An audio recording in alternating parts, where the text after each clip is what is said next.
Muchas gracias, Claudio.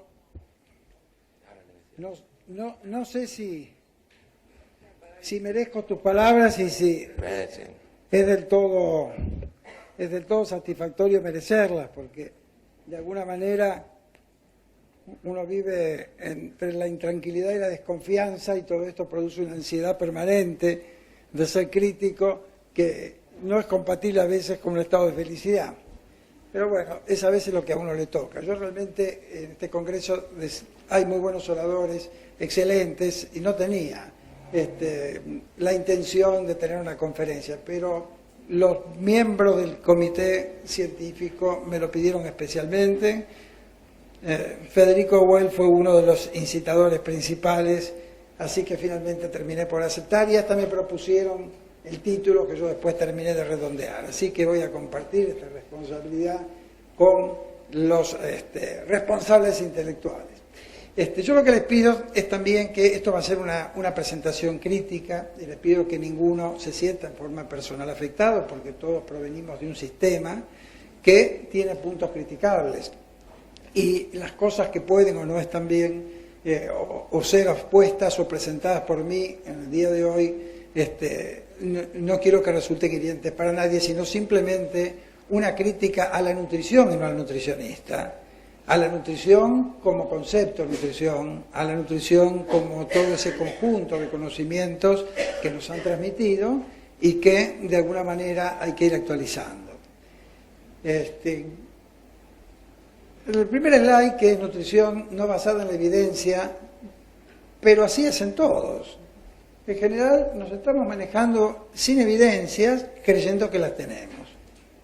Así como cuando hace unos días me hicieron una nota y le pregunté al que me hacía la nota, a la entrevistadora, si consideraba que los argentinos éramos carnívoros o vegetarianos, y dijo carnívoros, y todos los que estaban en el estudio respondieron también carnívoros, y después que todos dijeron lo mismo, y pregúntense ustedes sin contestar adentro de ustedes qué se consideran, y muchos seguramente se consideran carnívoros, cuando en realidad el 80% de las calorías que comemos son de origen vegetal.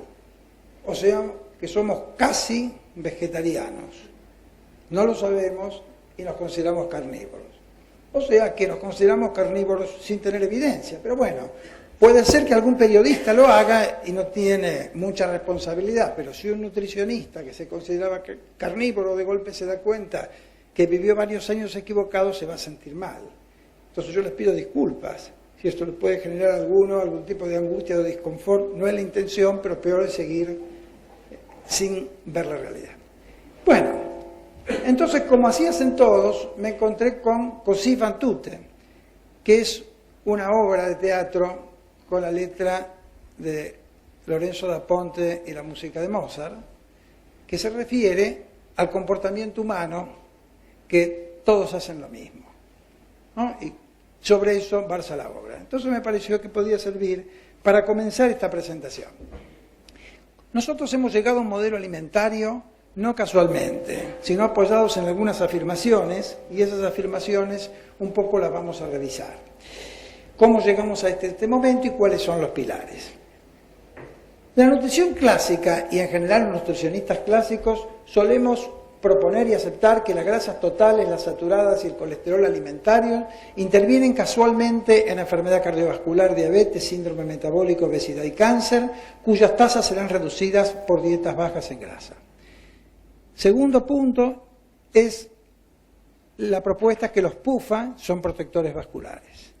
La tercera, que los polisacáridos alimentarios son necesarios para el cerebro y para evitar los riesgos de la cetosis. La cuarta, que el índice glucémico indica la velocidad de absorción de los carbohidratos. La quinta, que la intervención sobre el balance de calorías y sobre el estilo de vida es una estrategia para modificar la composición corporal. Y la sexta, la aceptación por parte de la nutrición de elementos ajenos a ella misma como parte de esa disciplina, siendo un ejemplo de ellos el sedentarismo. Llegamos así a pasar de aquella pirámide a esta otra pirámide, que es la que de alguna manera está manejando nuestras vidas. Y esa pirámide en el desierto Generalmente en los desiertos hay espejismos, y yo les quiero dar nada más con esto una demostración de espejismo. Este es un trabajo de Dariush Mozaffarian, que apareció en el New England, en el cual muestra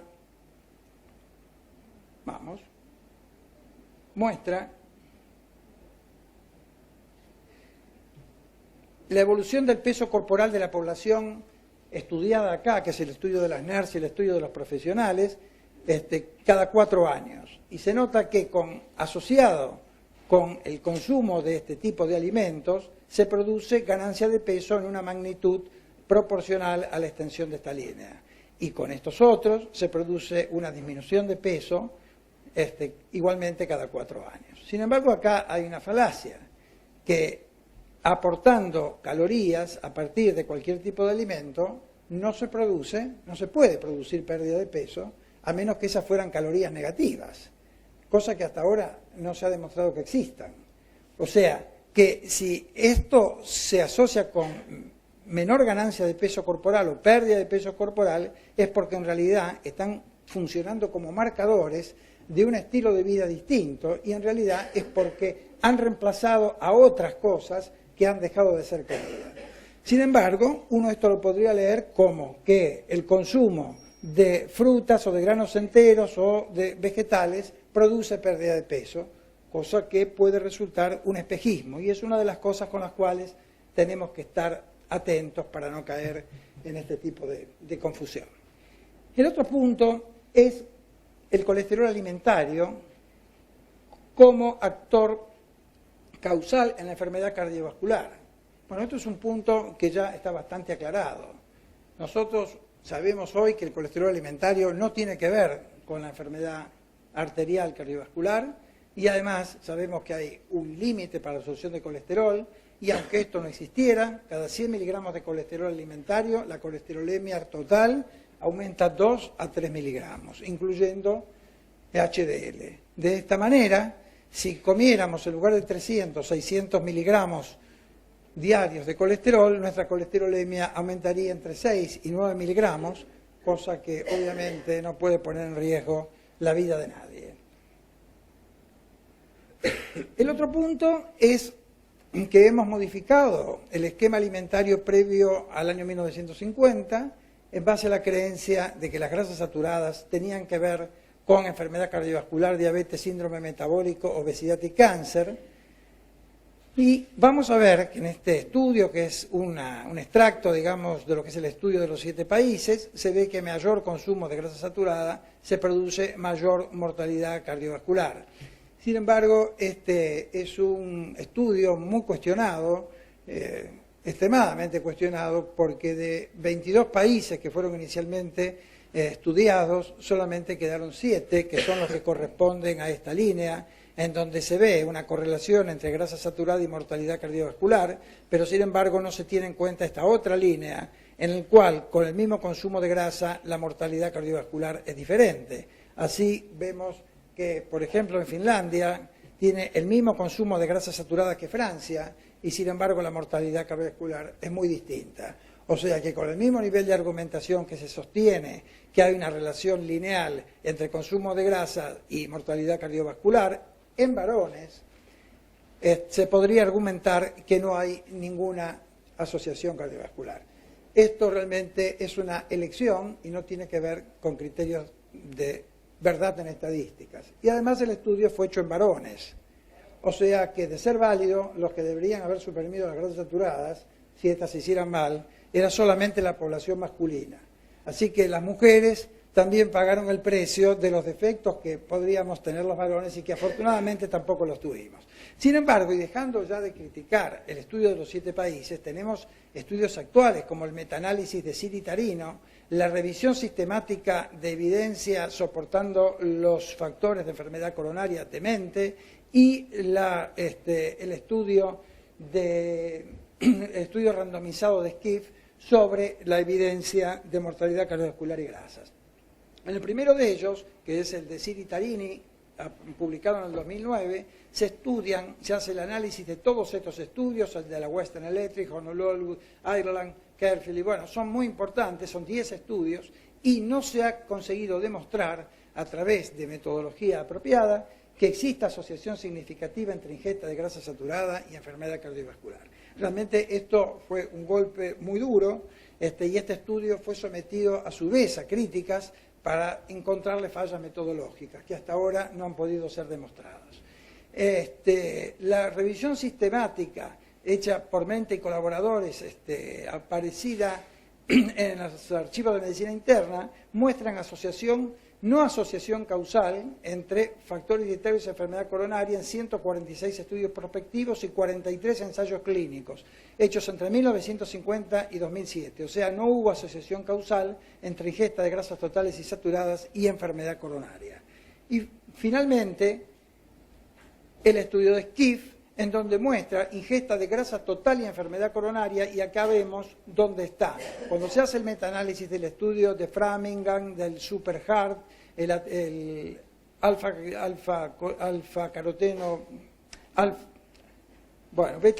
beta-caroteno, alfa-tocoferol, beta-caroteno, el estudio de, otra vez, el estudio de las NERS, vemos que la mortalidad que está marcada por esta línea vertical no correlaciona con el consumo de grasa. Y si algo correlaciona es ligeramente negativo.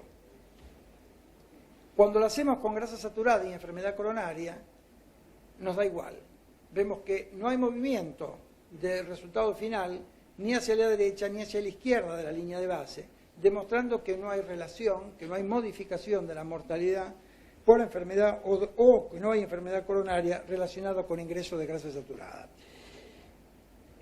Este investigador, que tiene un apellido muy difícil, yo ahora no me lo acuerdo, reestudió los mismos datos del estudio de los 7 países y encuentra que aquellos que consumen una cantidad de grasa saturada elevada, que son aquellos que llegan hasta el 15% de las calorías consumidas como grasas saturadas, que son Austria, Finlandia, Bélgica, Islandia, Holanda, Suiza y Francia, son los que menos mortalidad cardiovascular tienen, puesta del lado derecho de esta línea. Mientras que estos países, que son los que menos ingesta de grasa saturada tienen, son los que mayor mortalidad cardiovascular presentan. Esos países son de arriba abajo: Georgia, Tajikistán, Azerbaiyán, Moldavia, Croacia, Macedonia y Ucrania.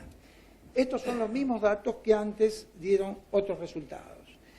Obviamente que si las grasas saturadas tuvieran que ver con la enfermedad coronaria, la disminución de las grasas saturadas debería disminuir la mortalidad coronaria. En este estudio, donde se tomaron estudios como el Women's Health Initiative y algún otro que estudió baja ingesta de grasas, no demuestran que la población que ingiere poca grasa tenga menor mortalidad coronaria. Y cuando nos vamos a el estudio prospectivo de riesgo de diabetes y consumo de grasas saturadas, vemos que sucede lo mismo. No existe correlación entre consumo de grasas saturadas y producción de diabetes. ¿Qué pasa con las grasas? Las calorías grasas no son distintas de las calorías de otro origen. Este estudio acá demuestra que las poblaciones que tienen, por ejemplo, el mismo consumo de energía proveniente de grasas, como Congo y Rusia, tienen diferentes porcentajes de personas con el mismo índice de masa corporal. Y que personas o poblaciones con el mismo índice de masa corporal tienen diferentes ingestas de grasa, como por ejemplo Italia y Cuba, que tienen la misma cantidad de personas con exceso de peso, pero tienen diferencias en la ingesta a partir de las grasas. Esto de alguna manera, claro, es desmoralizante. Las grasas ya no tenemos a quién echarles la culpa. Bueno, cada uno también elige la literatura a la cual le puede creer. Nosotros en Argentina nos guiamos en gran parte por este manual, que son buenas prácticas para una alimentación saludable de los argentinos, que recomienda, entre otras cosas, disminuir las grasas y las grasas saturadas especialmente. Y también tenemos este documento que está en este momento colgando en la web, que es el documento de la OMS, que se llama Grasas y ácidos grasos en nutrición humana, que en el capítulo 5 reconoce que es insuficiente la evidencia que relacione la grasa saturada con síndrome metabólico y con cáncer. O sea, esto lo dice la Organización Mundial de la Salud. O sea, en un programa que estuve hace un par de días, un programa televisivo, la otra entrevistada, cuando le hice este comentario, me dijo: yo porque le tengo que creer a la Organización Mundial de la Salud. Bueno, a alguien hay que creerle, si no, cada uno tiene su propia teoría. Sin embargo, pese a lo que dice este documento, que todos pueden leer hoy, en las buenas prácticas para la alimentación de los argentinos recomiendan limitar el consumo de carne vacuna, que en aporte calórico argentino está en el 4º lugar, las grasas totales, en que la carne vacuna está en el 3er lugar, las grasas saturadas, en donde la carne vacuna ocupa el 2º lugar.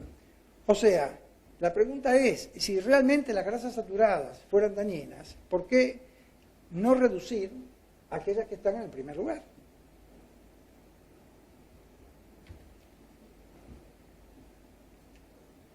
Y si vamos a hacer un poco de números y hablar con cifras reales en lugar de hablar con conceptos, y nos fijamos que los argentinos estamos consumiendo 55 kilos de carne roja por año,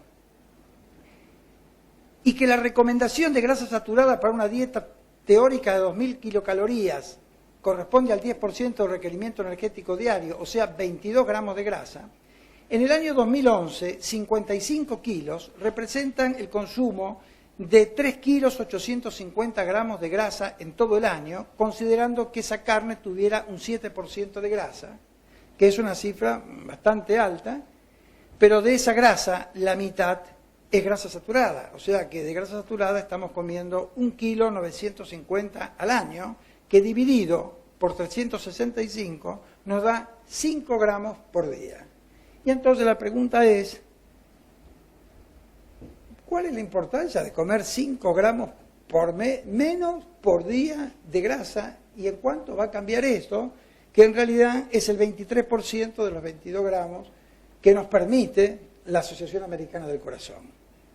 Realmente yo no le haría tirar a la señora el borde del bife que acaba de pagarle al carnicero para que se ahorre 5 gramos por día. No le veo la lógica, pero bueno, así es como se divulga.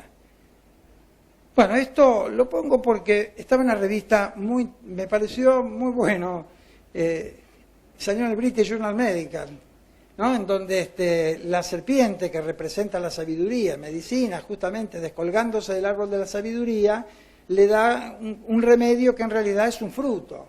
Y entonces la mujer, muy sorprendida, le pregunta: un momento, usted no está auspiciado por ninguna compañía farmacéutica, ¿no es así? Porque se sorprende que en lugar de darle un remedio, le den una cosa de la naturaleza. Le llama la atención. Bueno, la evidencia entonces hace dudar de que las grasas totales, las saturadas y el colesterol alimentario tengan que ver causalmente con enfermedad cardiovascular, diabetes, síndrome metabólico, obesidad y cáncer. El segundo punto era que los PUFA son protectores cardiovasculares, y esto en algún momento tuvo este punto de asidero. Cuando se ve la ingesta de PUFA y mortalidad cardiovascular o eventos no fatales, se ve que hay una tendencia a la disminución, sobre todo en los eventos no fatales, asociada con el consumo de ácidos grasos esenciales, o sea, ácidos grasos poliinsaturados. Esto podría ser una buena noticia si vemos que en los Estados Unidos, en los últimos 100 años, ha aumentado brutalmente el consumo de ácidos grasos poliinsaturados, especialmente a partir del aumento del consumo de soja. Vean acá que aumenta más de 1000 veces el porcentual de ácidos grasos saturados. Pero la composición del aceite de soja es omega 6 54%, omega 3 7%, dando una relación omega 6 omega 3 de 7,71, que está por encima de la relación considerada saludable. No obstante,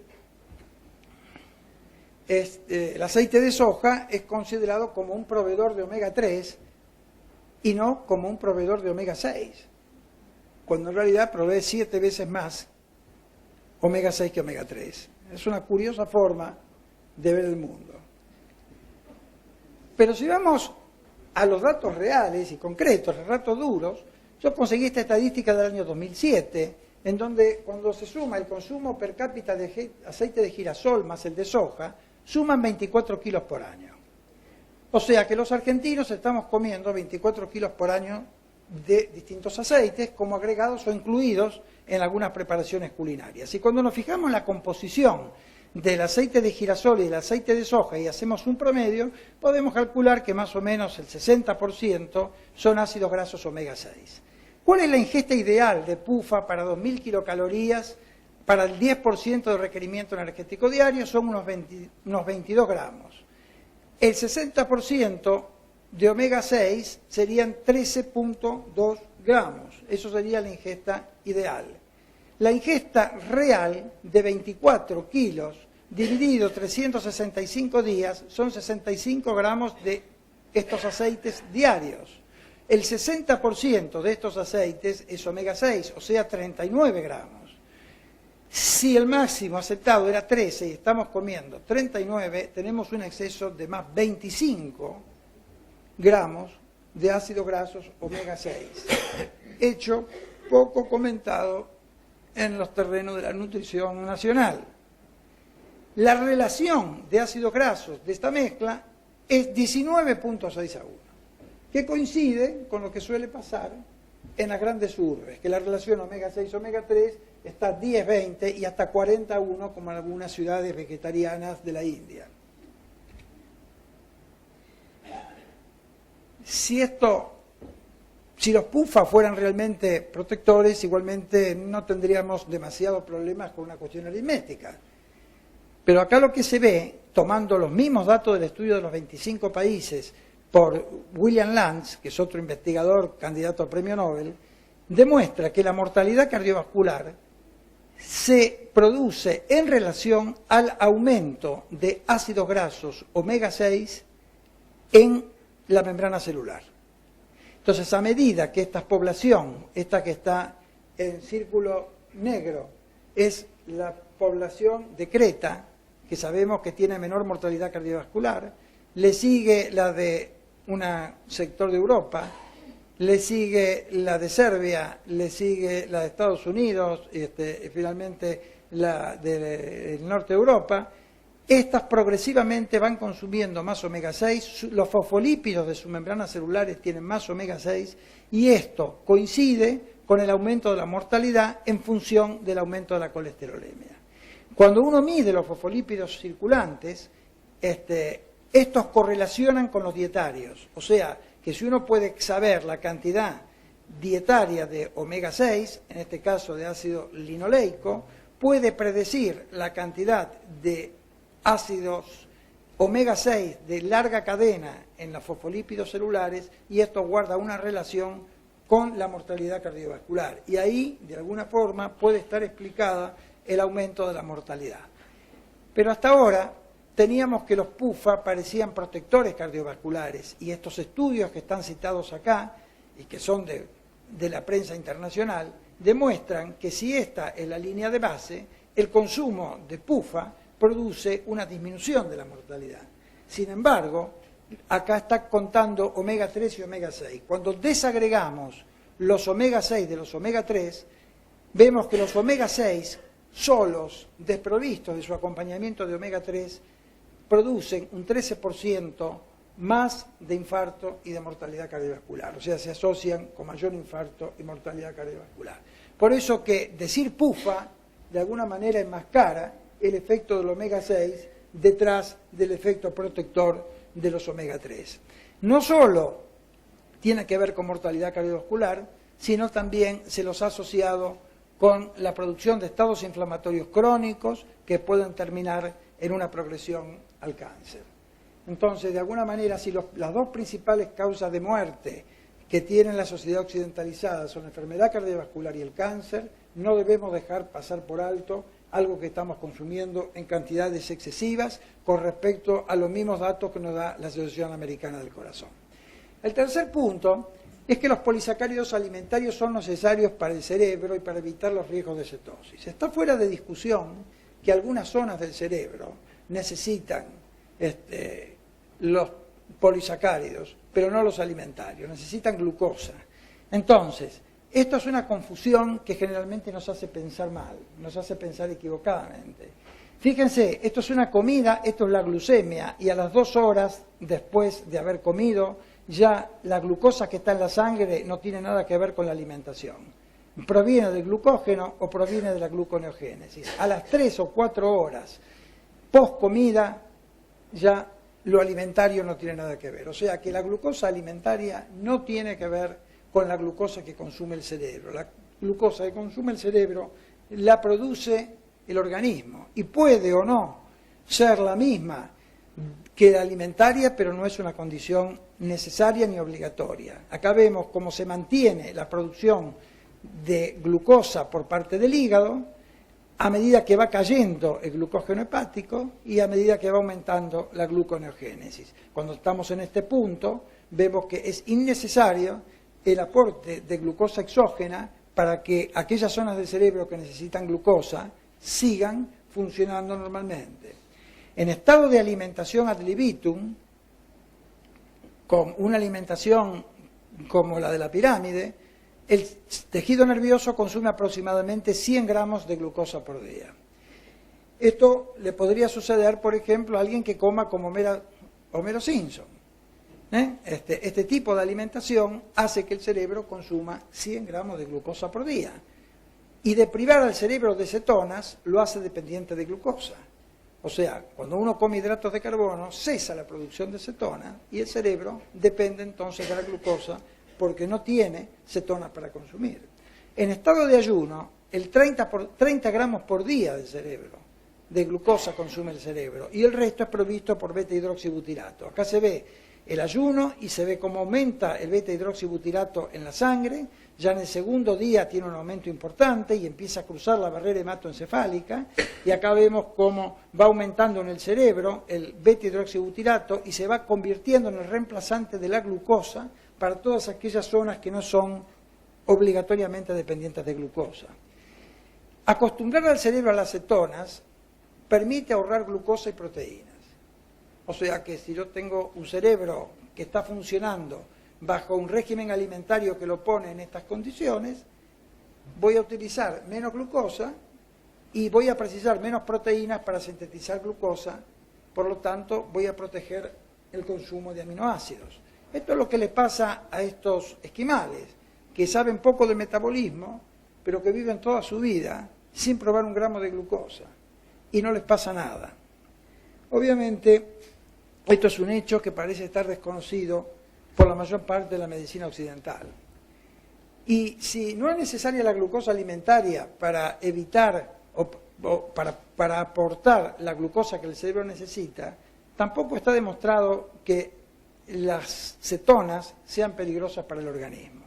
En este momento hay estudios que demuestran que las dietas cetogénicas mejoran los parámetros de riesgo cardiovasculares en pacientes con compromiso cardiovascular, que mejora la evolución de la diabetes porque los cuerpos cetónicos se comportan como señales metabólicas que gatillan y disparan genes que son sensibles a los cuerpos cetónicos, que las dietas cetogénicas se acompañan de reducción de peso y que cuadros neurológicos como la epilepsia son tratados con el aumento de los cuerpos cetónicos que actúan como anticonvulsivantes. Esto de alguna manera le da propiedades neurofarmacológicas, tranquilizantes, sedantes y euforizantes. Y están todavía en estudio en este momento otras enfermedades neurológicas que podrían beneficiarse con los cuerpos cetónicos y hasta el cáncer parece que tendría mejor evolución con dietas cetogénicas, dado el hecho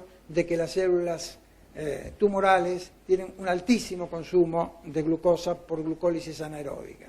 Estos artículos publicados por el Ministerio de Salud de Estados Unidos nos muestran la acción de los cuerpos cetónicos, nos muestran que las cetonas inhiben la producción de especies reactivas de oxígeno en el sistema nervioso, que se producen cuando las mitocondrias se hacen disfuncionales, y que las dietas cetogénicas y los cuerpos cetónicos protegen ante traumatismos o injurias vasculares o tumorales del sistema nervioso central. Esto llevó a que hace unos años George Cahill, un gran estudioso del estado de ayuno, se pregunta si los cetoácidos no serían una buena medicina. La cuarta es que el índice glucémico indica la velocidad de absorción de los carbohidratos, y de esto los nutricionistas hemos discutido varios años, y todavía seguimos discutiendo y hablando de los carbohidratos complejos y de los carbohidratos simples y de los rápidos y de los lentos, y nadie sabe lo que quiere decir el otro cuando está hablando de algo de eso. Este estudio, que está publicado en la American Journal of Clinical Nutrition, se compara la velocidad de absorción del salvado de cereal con los copos de maíz. Y los copos de maíz están considerados como de mayor índice glucémico, y acá vemos cómo se eleva la curva de glucosa, y acá vemos cómo se suministra una cantidad equivalente de salvado, que la curva de glucemia no se eleva muy poco, y esto es interpretado como que la velocidad de absorción es menor, y es lo que estamos acostumbrados a escuchar permanentemente. Sin embargo, cuando miramos la secreción de insulina, vemos que el salvado de cereal provoca mayor secreción de insulina que el copo de maíz. Y cuando vemos la desaparición, la velocidad de desaparición del salvado, de la glucosa que provee el salvado de cereal, de la circulación, es mucho mayor. O sea que el clínax de glucosa está acelerado porque el salvado de cereal produce una mayor liberación de insulina, tiene efecto insulinotrópico, y entonces la no subida es un efecto aparente, es solamente un espejismo. Parece que no sube, pero no sube porque libera más insulina y entonces se guarda más rápido, no porque se absorba más lento. De alguna manera era otra de las cosas que nos hacen pensar en que estábamos viendo o mirando desde un lugar equivocado. Los almidones y la glucosa, que contemplan el 45 a 65% de requerimiento energético diario, realmente pueden estar relacionados con algunos de los problemas que nos estamos quejando. Fíjense que las comidas de alto índice glucémico o la alta carga glucémica produce a través del ingreso de glucosa a la célula una inhibición de la AMP quinasa, y la AMP quinasa es inhibidora de un factor de transcripción que se llama mammalian target of rapamycin, que de alguna manera tiene que ver con procesos proliferativos celulares. Esto quiere decir crecimiento o quiere decir tumorogénesis. Y también tiene que ver con apoptosis. Entonces, cuando todo lo que estimula al mammalian target of rapamycin se activa, hay mayor tendencia a procesos proliferativos. Y esto se ha asociado a la mayor producción de tumores que pueden provocar las dietas hiperglucemiantes a través del efecto de la glucosa o a través del aumento de secreción de insulina, o bien a partir del aumento del ingreso de factor de crecimiento 1, todos los cuales son estimulantes del mammalian target of rapamycin. También los alimentos ricos en leucina producen un efecto activador de este factor de transcripción, razón por la cual no es de extrañar que una alimentación que incluya una abundante cantidad de carnes tenga mayor proporción de procesos proliferativos, debido a que estos alimentos son insulinotrópicos de alguna manera, tanto la leucina como la glucosa. Entonces, bueno, de alguna forma estamos pagando algún precio. El resveratrol, la curcumina y la cafeína parece que actúan inhibiendo el mammalian target of rapamycin, esto fue tema de una conferencia del día de ayer. Bueno, la hiperinsulinemia, que sigue al aporte crónico de glucosa en forma sostenida, interfiere el metabolismo de la leptina, y acá vemos que se produce una alteración del control leptínico del centro del apetito y del centro de la recompensa, lo cual puede llevar a una mayor ingesta y de esta manera provocar un círculo vicioso que no termina nunca de completarse. Acá vemos la relación entre carga glúcida, insulina y ciclo celular, ciclo de reproducción celular, y vemos que todo aquello que provoque liberación de insulina estimula la vía de la mitógeno activada proteína quinasa, que tiene que ver con aumentos de la proliferación celular, y también la vía de la fosfainositol 3 quinasa, que no solo regula la entrada de glucosa a la célula, sino que también tiene que ver con la activación del mammalian target of rapamycin, con la inhibición del factor FOXO, que es un factor que interviene en detener la proliferación celular. y es inhibido por el sistema de la insulina. Estas son bastantes razones como para sospechar que el hiperinsulinismo es un factor que puede intervenir en la mayor producción de tumores de personas que están sobrealimentadas. Esto también se ve rubricado por estos estudios que demuestran que los diabéticos tratados con insulinotrópicos tienen mayor mortalidad por cáncer. Estos son diabéticos tratados y estos son no diabéticos, y vemos que la mortalidad, por ejemplo, por cánceres digestivos es de 3,17 contra 1,76, de colorecto 1,82 contra 1,19, de páncreas 0,67 contra 0,28, o sea, las diferencias son proporcionalmente muy grandes, y esto es un efecto que, más que ser adjudicable a la diabetes, es adjudicable a los efectos de los insulinotrópicos o de la insulina que pueden estar recibiendo los diabéticos. Ahora uno se pregunta, ¿hay una evidencia de falta de evidencia? Porque realmente estamos haciendo cosas para prevenir cosas que lo que estamos haciendo produce.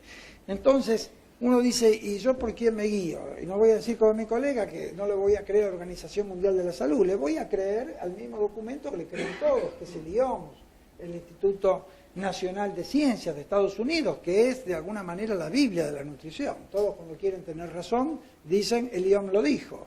Y entonces el IOM en algunas partes nos habla de 50-65% de requerimiento energético diario a partir de la glucosa. Para 2.000 kilocalorías son unas 250 a 325 gramos.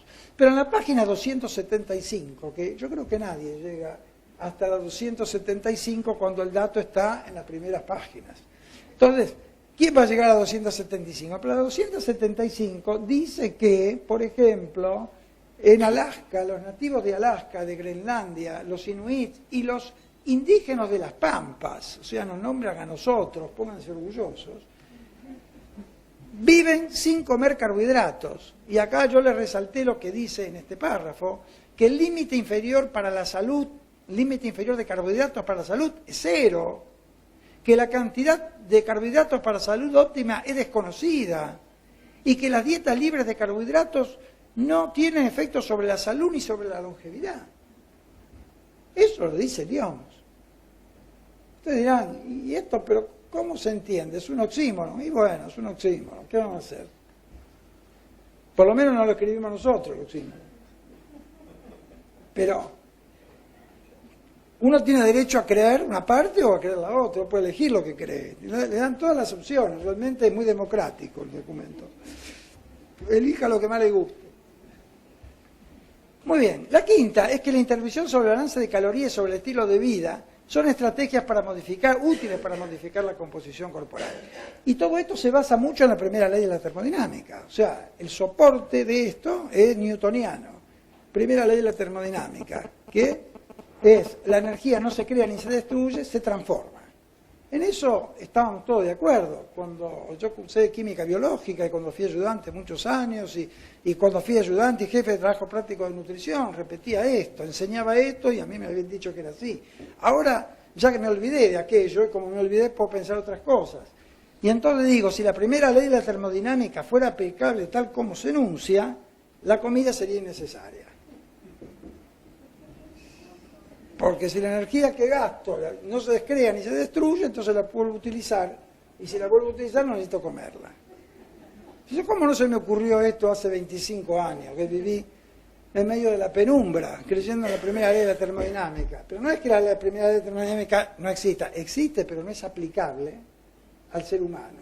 Porque el ser humano es un sistema abierto. Entonces es una verdad a medias que, mal aplicado, conduce a que uno siga diciendo lo mismo. También los nutricionistas tenemos algunos vicios personales. Por ejemplo, hacemos una dieta para 2.000 kilocalorías basado en lo que dice la etiqueta. Pero no le descontamos el gasto que produce el impuesto que se llama acción dinámica específica. Entonces, uno prescribe esta dieta con una composición de 20% de hidrato de carbono, 15 de proteína y 60 de grasas, que son 2.000 kilocalorías en la etiqueta, pero en realidad son 1.820 cuando uno le descuenta el gasto. Y si hace una dieta B con 40 y 20, o sea, 40 hidratos, 40 proteína y 20 grasa, los 2.000 se transforman en 1.700. Es muy grande la diferencia. Uno prescribe dos dietas de igual valor calórico, pero no funcionan como de igual valor calórico. Y de eso nos olvidamos. Y realmente después uno le dice al paciente, vaya y mátese 2 horas de ejercicio para gastar 400 calorías, cuando se las estamos dando o dejando de dar en la cuenta antes de empezar cualquier tratamiento. Muy bien. También la primera ley de la termodinámica, y alguien que no sé quién es, dice que un balance de 500 kilocalorías por día, que equivale a 55 gramos de grasa, produce un balance negativo de 3.500 kilocalorías por semana, que equivale a 500 gramos de grasa.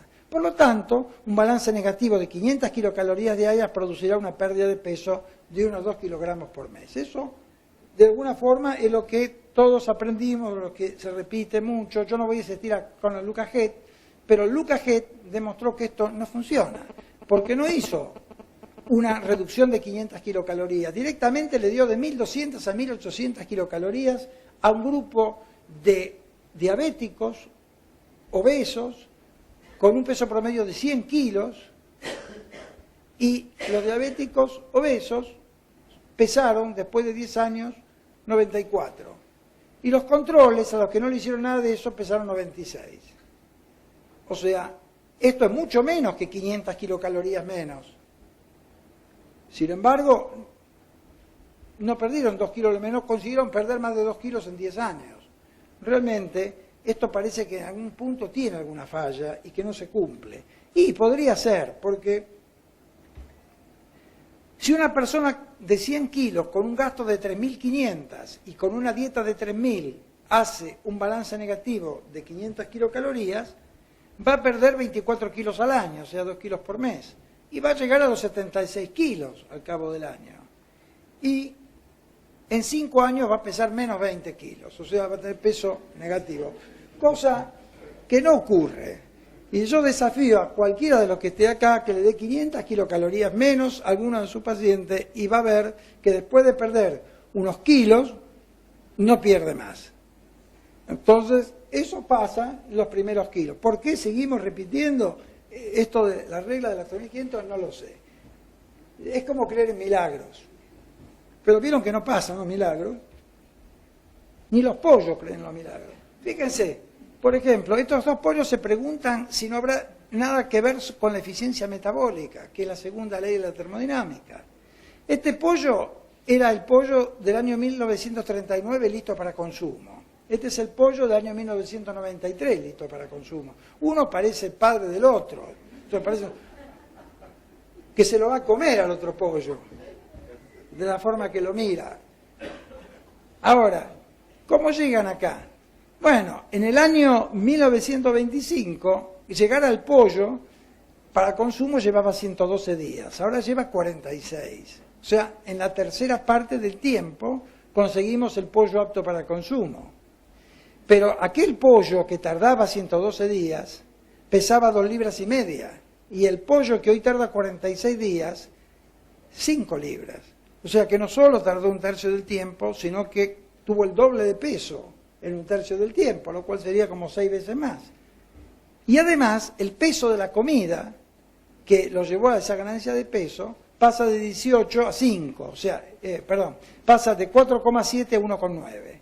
Obviamente que acá está pasando algo más, algo que no es explicable por la simple cuenta calórica. Entonces, algunas de estas cosas podrían ser que las calorías no son todas y que hay ritmos circadianos, hay liberación de hormonas, por ejemplo, la hormona de crecimiento, el IGF-1, el mTOR, que son activadas en las primeras horas del sueño, y la insulina, que baja en las primeras horas del sueño, y otra segunda parte del dormir en la cual va aumentando la insulina y va disminuyendo el mTOR. O sea, nosotros estamos desconociendo estos ritmos biológicos, en donde seguramente la utilización de nutrientes no es la misma. O sea, aunque le dé el mismo nutriente, en distinto momento el efecto va a ser distinto. Si le doy de comer antes de dormir, seguramente esos nutrientes van a coincidir con el aumento de la hormona de crecimiento, del factor de crecimiento 1, del mTOR, y van a ir a un proceso más sintético de músculo o más sintético de tejidos magros que si se los doy en otro momento del día. Y a los pollos los tienen con la luz prendida todo el día. O sea que obviamente no todo parece ser calorías, porque si todo fueran calorías apagarían la luz para ahorrar electricidad. Sin embargo, prefieren gastar la luz para mantener al pueblo despierto, así que algo más de las calorías debe estar sucediendo. Peter Scherer, que es un distinguido investigador norteamericano que estudia el tejido adiposo, se ocupó de descomponer el reloj que marca el ritmo circadiano del tejido adiposo. Entonces, cuando se produce el jet lag del tejido adiposo, porque todo lo demás sigue igual, pero este tejido adiposo queda desconectado del centro hipotalámico que está conectado con la luz exterior, empieza a funcionar de una manera autónoma y constante, sin las oscilaciones circadianas. Entonces este tejido adiposo empieza a producir un cambio en la liberación de ácidos grasos que Scherer propone que podían actuar como señales metabólicas, produciendo obesidad aún sin modificación en la ingesta alimentaria. Así como entonces las calorías no son todos, el peso tampoco parece serlo todo. Y acá vemos, por ejemplo, que personas de peso normal, con sobrepeso o con obesidad, algunos son metabólicamente sanos y otros están metabólicamente enfermos. O sea, que uno con el peso no logra explicar todo el dimetabolismo, ni con el normopeso logra explicar todos los casos de normometabolismo. Obviamente hay algo más. Y yo creo que esta lectura de esta conferencia de Barbara Corke del año 1911, esta Banting Lecture en los Estados Unidos, fue de alguna manera un portazo muy fuerte para algunas teorías que estaban funcionando, cuando se pregunta si la hiperinsulinemia es causa o es consecuencia.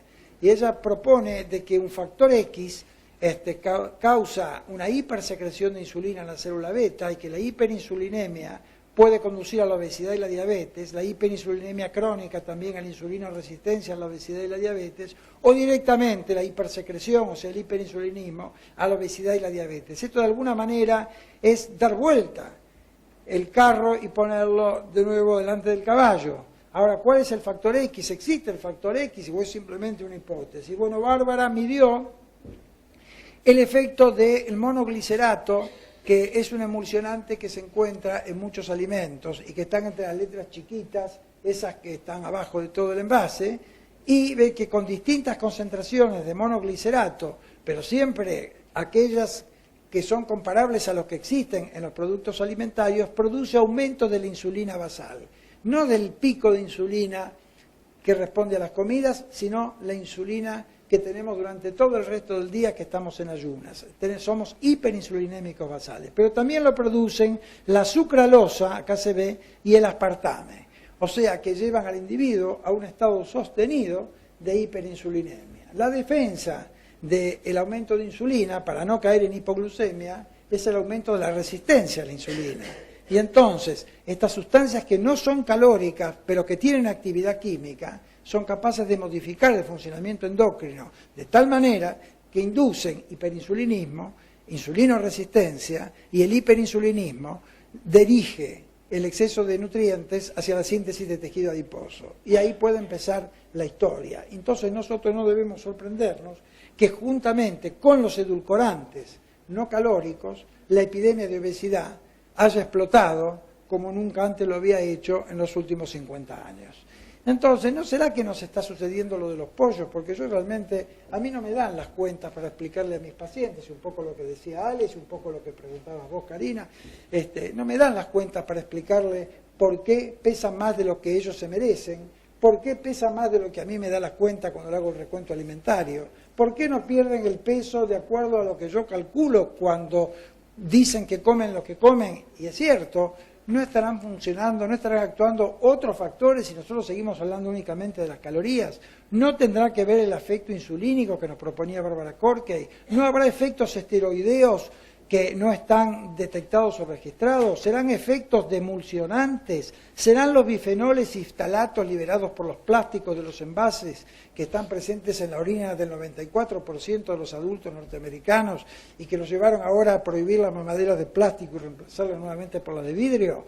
No será efecto de la abundancia de fructosa libre o de cambios en la microbiota. Realmente estamos ante un punto que en algún momento va a tener que ser encarado de una manera distinta porque ya las explicaciones no alcanzan para dar la tranquilidad que uno necesita.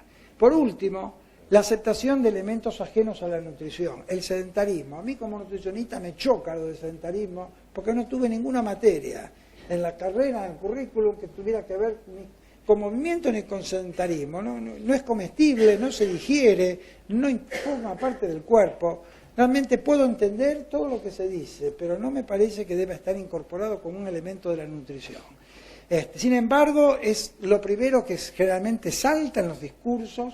El sedentarismo hace engordar y se asocia con dimetabolismo. Entonces yo me voy a poner en una situación crítica de esto y voy a preguntar si el sedentarismo causa hígado graso.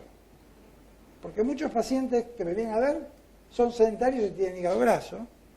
Si el sedentarismo produce hiperinsulinismo, si el sedentarismo es la causa del hambre desmedido, si el sedentarismo aporta calorías, y si no, si consume micronutrientes, o cuál es el mecanismo por el cual el sedentarismo haría ganar peso. Yo no tengo respuesta para esas cosas. No sé si alguno de ustedes la tiene. Entonces, realmente, yo creo que este es el sedentarismo que engorda, que hace engordar, ¿no? La Sociedad de Defensa al Sedentarismo Normal, al sedentario normal, o sea, sedentario no obeso ni nada, se defiende, porque el sedentarismo realmente no será el sedentarismo que causa el aumento de la sed y del uso de los dientes, no será la causa, no será ese sedentarismo del cual nos están hablando cuando hablan de sedentarismo. Realmente a mí me parece que tiene más que ver este sedentarismo que el sedentarismo de la reposera. Bueno, muy bien. La nutrición no basada en la evidencia encuentra en el inconsciente a su mejor aliado operativo. Entonces, esto es uno de los factores que tienen mucho que ver con la epidemia de dimetabolismo que estamos viendo. La seducción del inconsciente, pero no solo del consumidor, sino también de nosotros mismos, que terminamos a veces repitiendo y diciendo cosas y adhiriendo eslogan y manteniendo creencias vivas que provocan el consumo, que sostienen el consumo de determinadas sustancias que pueden contribuir a la epidemia que estamos viviendo como nunca ha pasado en otro momento de la historia. Con esto creo que damos por terminada a la presentación. Les agradezco.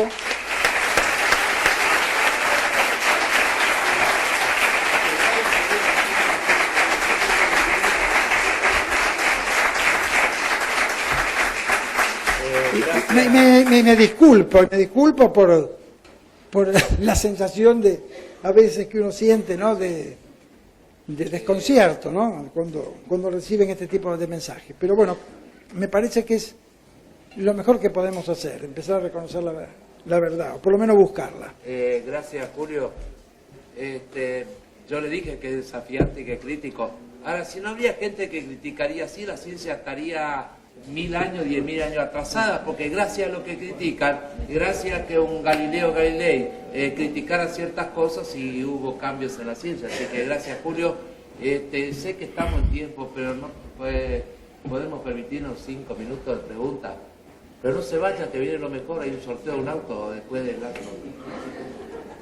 Las cosas que hay que hacer para que se quede. Le aclaro que, y le pido disculpas a la única linda de la mesa, la licenciada Gisela Locino, que nos acompaña, porque Julio y yo somos feos, así que... Se dan cuenta que además de todo tiene humor también, Julio. Sí. Allá está, ahí hay un micrófono. Bueno, acá estoy, puedo adelantarme a la primera pregunta. Bueno, Julio, como siempre, disfrutamos enormemente de estas presentaciones, nos movilizan, nos hacen pensar en lo que estudiamos y nos hacen pensar a los que enseñamos cómo enseñamos. Yo no quería dejar de reflexionar un poco en el rol que tenemos cada uno de los que estamos justamente en esto, en formar profesionales, ya sea desde el espacio de grado o del espacio de posgrado, en esto de basarnos en la evidencia, ¿sí? Y como vos bien decías también, cómo esta evidencia va cambiando a lo largo de los años, y nosotros, particularmente cuando formamos licenciados en nutrición, lo que les decimos desde las clases es que lo que ellos están aprendiendo hoy, cuando se reciban en 3 o 4 años, va a ser probablemente diferente a la explicación que les estamos dando, y esto no tenemos que dejar de reforzarlo porque de alguna manera tiene que ver con lo que vos decís de cada vez más estudios que, por ejemplo, nos refuerzan la postura actual de la grasa saturada como no la mala de la película y demás.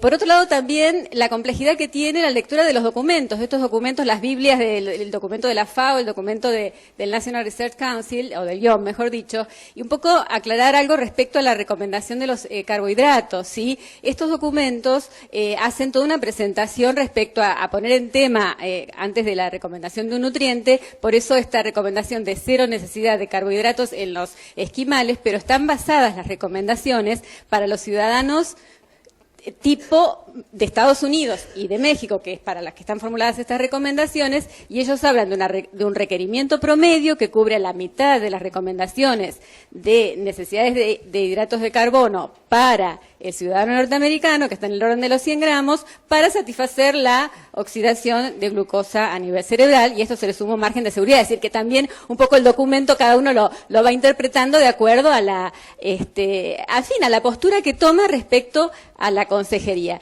Y después, bueno, también estas reflexiones respecto a qué postura tomamos, yo creo que son controversiales cuando trabajamos en el tratamiento de un paciente obeso y muy diferentes a cuando trabajamos en la prevención de la obesidad. Y entonces, y cada vez los nutricionistas decimos, no tenemos que hablar de nutrientes, tenemos que hablar de alimentos. Yo diría, además de hablar de vías metabólicas y de nutrientes, tenemos que hablar de alimentos. Y un poco la pregunta que quería formular o debatir es, respecto, por ejemplo, al grupo de alimentos de los aceites, al grupo de alimentos de las carnes y al grupo de alimentos de los cereales, ¿cuáles podrían ser en cantidades día o frecuencias semanales el consejo que vos darías, por ejemplo, ahora que estamos debatiendo la reformulación de las guías alimentarias? Bueno, yo no, voy a decir algo de esto en las guías alimentarias, por supuesto, tal vez no lo digas de esta manera, tampoco disponga de este espacio. Creo que vos lo dijiste muy bien. A mí me da una gran alegría, una inmensa alegría cuando la directora de la carrera de nutrición de la Universidad de Buenos Aires dice esto, ¿no? Realmente me alegra mucho, y creo que estamos en el camino de ir transformando las cosas de una manera ordenada y prolija, pero sin dejar de avanzar en una dirección. En otro momento creo que esto no hubiera sucedido.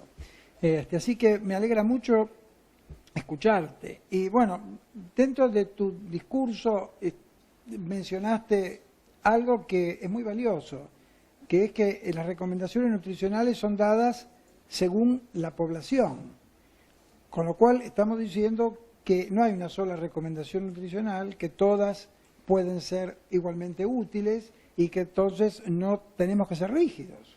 Y si estamos basados en el lugar, quiere decir que estamos basados en la disponibilidad. Y si estamos basados en la disponibilidad, estamos basados en el sistema de producción. Y si estamos comiendo 50% de hidratos de carbono, es porque el sistema de producción norteamericano invirtió en producir calorías sin importarle si eran vacías o llenas. Eso vino como consecuencia de la Segunda Guerra Mundial. Los países que pasaron hambre la pasaron muy mal, y los norteamericanos, y la experiencia que vos mostraste, Alex, de Ansel Keys con el estudio de Minnesota, fue porque Ansel Keys quería saber qué pasaría a un individuo que tuviera que soportar starvation como soportaron los europeos. Quería tener una experiencia y por eso lo sometió a esa dieta de semihambre durante 6 meses que quedaron arruinados. Hoy no hubiéramos podido hacer por razones éticas ese estudio, o sea que ese estudio es una joya. Entonces, como vieron lo que les pasaba, se preocuparon de mejorar la producción agrícola y de producir calorías a cualquier precio sin importar qué tipo de calorías. Y utilizaron, por ejemplo, los gases tóxicos que no emplearon en las guerras posteriores, la guerra del Golfo, de Vietnam, todos los utilizaron como fertilizantes, consiguieron optimizar la producción de maíz y multiplicaron por 20 o por 40 la producción de maíz y ahora tienen un exceso. Entonces, es como vos decís, tenían mucho maíz, tenían mucho carbohidrato, tenían mucho almidón, bueno, vamos a hacer un modelo alimentario en base a lo que disponemos. Y los esquimales que no disponen de campos en Iowa para producir nada, y bueno, comen lo que les dan sus campos. Entonces, cuando nosotros nos ponemos en una pirámide rígida, digo, esto tiene que ser así, bueno, no tiene que ser, no tiene por qué ser siempre así. Puede ser así o puede no serlo. ¿no? Y creo que si llegamos ahí damos un gran paso. Si no, estamos condenando a toda la población a utilizar un número de calzado único para todos los pies.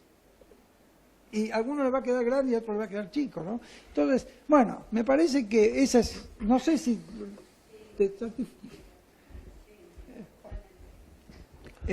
Raúl. Bien, Raúl. Pues muy rápido. A mí siempre me impacta escuchar la palabra recomendación. La oí de la señora directora de la Facultad de Educación de Buenos Aires, la oí de ti, la oigo de personas que siento que pues hacen mucho, pero no concluyen tanto. Instituto Nacional de Salud Pública de México publican sus libros y todo termina en recomendación y recomendación, y yo recomiendo esto y lo que estamos recomendando está bien, y recomendación. Yo le digo aquí al compañero, te recomiendo que te conviertas en un radical musulmán y que empieces a poner bombas. Gracias, doctor, pero como para recomendación es muy buena, pero no lo voy a hacer. Entonces estamos cayendo, es una comparación drástica y chusca de que a lo mejor hemos estado dentro de una recomenditis, y yo quiero pues exhortar lo que es lo mío. Tenemos que ver combinar esta recomendación con una actitud biológica, porque me acuerdo, y tú lo conoces muy bien, a nuestro buen amigo Sam Klein, que siempre se para al final y dice, una recomendación no tiene ningún específico punto molecular de objetivo metabólico, no existe. La recomendación entra por un oído y sale por otro. En México decimos que las recomendaciones son como las llamadas a misa y las mentadas. El que quiere va y el que quiere no va. Entonces, hay que ver, y lo digo porque aquí hay gente muy importante. Yo estoy en México tratando de ver cómo motivamos a estos estudiantes de nutrición y los que estamos todavía sentados. Hay que ver cómo nos empezamos a olvidar un poco del medio ambiente y nos metemos más a la biología, porque yo me pregunto, ¿por qué no recomendar que una persona coma solamente proteínas? Es una locura. Si es que veo que solo le gustan comer las proteínas y no le quito calorías, si la restricción es lo que está haciendo que reobtenga el queso perdido, no lo sé, hay que comprobarlo, hay que estudiarlo. Tenemos un modelo que no se nos olvide, al menos es mi última intervención y quiero que quede claro porque siempre trato de decirlo. Tenemos un modelo enfrente de nuestras narices que, a pesar de que reobtienes peso perdido, la cirugía bariátrica, que otra vez más hay que irnos a lo que es seguridad y eficacia. En su eficacia es lo que hoy por hoy es más efectivo, porque a pesar de que recuperas 10 kilos, pero perdiste 50 y los mantienes por un montón de tiempo, esto no se logra con lo que estamos haciendo en nuestra intervención dietoterapéutica.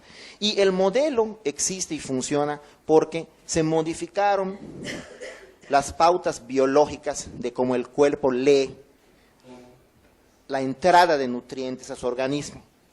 Entonces sí, algunas veces a mí me abruma ver cómo nos enfocamos hacia el medio ambiente. Hay que ver cómo modificar este medio ambiente. Sí, sigamos haciéndolos, pero a lo mejor tenemos frente a nuestras narices un cuerpo que es biológicamente perfecto, que apretando botoncitos sencillos podrías modificar estas sustancias para ayudar a estas recomendaciones. Entonces yo quiero preguntarte, Julio, ¿cómo mezclar estas recomendaciones que no son tan efectivas, dietoterapéuticas, con todo lo que acabas de presentar, que a mí cada vez que lo oigo, lo único que me dice, lo que me estás diciendo es que tenemos que modificar todo para ver qué modificamos desde el cuerpo, para que empecemos a no sentir hambre, a comer menos, a volvernos más activos? ¿Habrá algo que se pueda hacer con todo la explosión de la biología, de las ciencias de la nutrición, mTOR, oleoil, todo lo que presentó Alex? No sé, algo hay que imbricar, no estudiarlos por separado, sino... Bueno, te voy a decir algo, así, medio lateral. Primero te agradezco la intervención y la posibilidad de responder a esto. Que han dicho, no recuerdo quién lo dijo, que soy Arcombe, que dijo, el hombre es lo suficientemente inteligente como para producir sus propios alimentos y lo suficientemente estúpido como para comerlos. Realmente creo que nos estamos intoxicando porque estamos deformando la alimentación. Entonces, yo te diría que hay que dejar de hablar de recomendaciones. Cuando yo estuve en la última reunión de las guías alimentarias y vi todo, que sacaron todas las tablas y dije, bueno, si hay que coordinar todo esto con esto, el sodio, el potasio con el calcio, el selenio, el bromo, el yodo, el manganeso, esto es imposible, no hay mente, ni computadora, ni cocinero, ni nadie que pueda cumplir con esto. Lo mejor es destruirlo, todo eso, y quedarse, claro, librados en manos de la providencia, porque realmente es imposible, eso es una cosa de locos, eso es una especie de manicomio. Ahora yo les quiero hacer otro comentario. Si vos vas al zoológico y le das una galletita a la jirafa, ¿qué sucede? Viene el cuidador y te dice no. Si el doctor Batarrechea le quiere dar una galletita a uno de sus babuinos, viene el cuidador y dice no le dé la galleta. Y te lleva. Claro, te lleva, y lo lleva en serio, Te llevan en serio. Y si yo le doy la misma galletita a mi hijo, nadie me dice nada. Y si le doy todo el paquete, tampoco. ¿Cuál es el criterio que aplica la especie para cuidar a las crías de otros animales y no cuidar a las propias? Realmente somos muy soberbios al decidir sobre nuestra propia evolución. Entonces, la verdad me parece que es muy difícil poder resolver esto, queda en manos de la naturaleza. Y lo único que confío es en alimentos naturales, que los programó alguno que entendía más de esos números, y en el instinto. Y bueno, prefiero que se equivoque el instinto y que se equivoque la naturaleza a pagar los errores de gente que está en un escritorio haciendo cuentas y que no ve los resultados de sus intervenciones, porque los funcionarios que toman estas decisiones no atienden pacientes, no ven lo que pasa, ellos manejan números, pero no viven lo que vivimos nosotros en nuestra consulta, no viven la frustración que tenemos todos los días, no tienen que ver la frustración ni el derrumbe de esas personas que no consiguen modificar lo que quieren modificar, lo que uno no tiene ninguna duda que hacen todos los esfuerzos posibles. Realmente me parece que hay una gran cantidad de hipocresía cuando se los culpa de ser sedentarios. Se los culpa por lo que no hacen, en lugar de fijarse en qué cosas hacen. O sea, estamos cambiando la dirección de la brújula. Eso es un poco, yo creo que la reflexión de la nutrición, a dónde tiene que llegar. Y preguntarse cuál es el mayor bien a proteger. Si el mayor bien a proteger es la producción o si el mayor bien a proteger es un recurso que se produce una sola vez en la vida, que es irreemplazable y que se llama justamente vida. Entonces, ¿qué es lo que tenemos que proteger? ¿El sistema? ¿El sistema productivo? Nosotros como médicos, yo como nutricionista, no me puedo ocupar del sistema productivo. Eso que se ocupen los políticos. Yo tengo que decir lo que veo en mi consultorio y lo que es mi práctica. Y lo que mejor resultado le da a aquellos que siguen conservando la alimentación propia de la especie, como los monos hacen y las jirafas hacen las de ellos, entonces esa es la única cosa que yo puedo creer. No tengo otra respuesta. Caería en el mismo error.